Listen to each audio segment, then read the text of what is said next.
Moins motivés que les citoyens en armes de la République, ils ont le mal du pays. 25 années de service, c'est très long. Pour les Pictes d'Écosse, ces soldats aux armures rutilantes sont un mystère.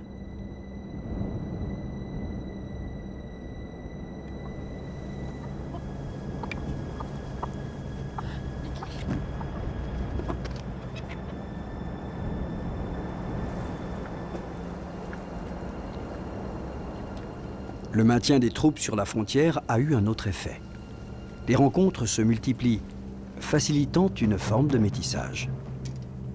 Vivant encore à l'âge du fer, les Pictes ont beaucoup à apprendre de ces hommes venus de l'Est. Ils ont beaucoup à leur transmettre aussi. Un nouveau monde est en gestation.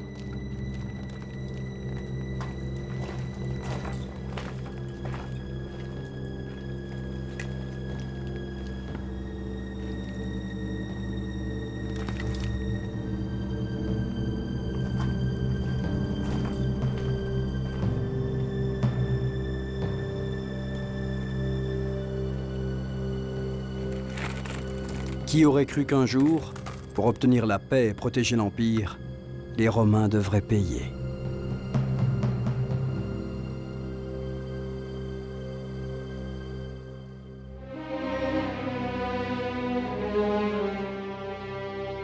Les Romains sont-ils dupes? S'ils se sont enfermés, c'est qu'ils ne peuvent plus bouger. Bientôt, l'Empire sera un champ de bataille. À Vindolanda, des garnisons pléthoriques peinent à conserver le fort. Un siècle seulement est passé sur les landes écossaises depuis la 9e cohorte et Flavius Serialis. Bientôt, les Pictes viendront voler les pierres des tours pour construire leurs maisons. Au-delà du Limès, ce mur dérisoire, les peuples du Nord rêvent des richesses de Rome. Au Proche-Orient, les provinces se délitent. Les villes s'entourent de remparts, mais c'est tout l'Empire qui est assiégé.